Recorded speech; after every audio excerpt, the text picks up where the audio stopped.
Hi అండి, అందరికీ నమస్కారం. అందరికీ వినాయక చవితి శుభాకాంక్షలు. ఈరోజైతే మస్తు ఫుల్ వర్షం కొడుతుంది. నిన్న కూడా కొట్టింది. ఇక బట్టలన్నీ పిల్లలకి సంబంధించినవి అన్నీ మావి కూడా విండిన. ఎట్లాగూ ఎండిన ఎండకున్నా కూడా మూలకు పడాల్సినవే కదా, అందుకే నేనైతే ఎప్పటికప్పుడు విండుతా. పిండి ఏదో ఫ్యాన్ గాలికి అట్లా ఆరేస్తా. రేపు కూడా వర్షం ఉంది, జాగ్రత్తగా ఉండండి. అందరూ చెవులల్లో దూదులు పెట్టుకోండి, ఎందుకంటే చెవుల నుంచి వెళ్ళి చల్లదనం వెళ్ళి జలుబు సర్ది అవుతుంది. చిన్నపిల్లలకు ఎక్కువగా ఉంటుంది ఫీవర్, జలుబు అనేది.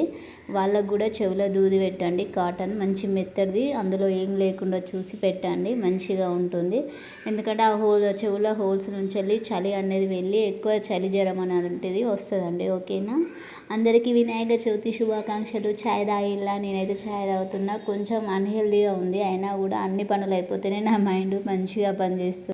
ఇంకోటి ఏంటిదంటే, నాకు పెద్ద కమ్మలు బాగాలేవు పెట్టకు అని అంటున్నారు. అయితే పెట్టను. బట్ ఏంటిదంటే, నాకు గోల్డ్ కమ్మలు ఉన్నాయి కానీ వాటి దిమ్మలు అనేవి లూజ్ ఉండి పడిపోతున్నాయి. ఇక దానికంటే మనీ ఎక్కువ ఉంది కదా గోల్డ్కి అని, ఇక అవి పోగొట్టుకుంటే ఎట్లా అని గోల్డే పెడుతున్నా. ఈ ఇయర్ రింగ్స్ వచ్చేసి పెద్ద పెద్దవి ఉన్నాయి నా దగ్గర, చిన్నవి లేవు. కొనుక్కోవడానికి బయటికి వెళ్ళడానికి కొంచెం టైం లేదు, టైం పడుతుంది. అంతే ఈ వీడియో. Thanks for watching.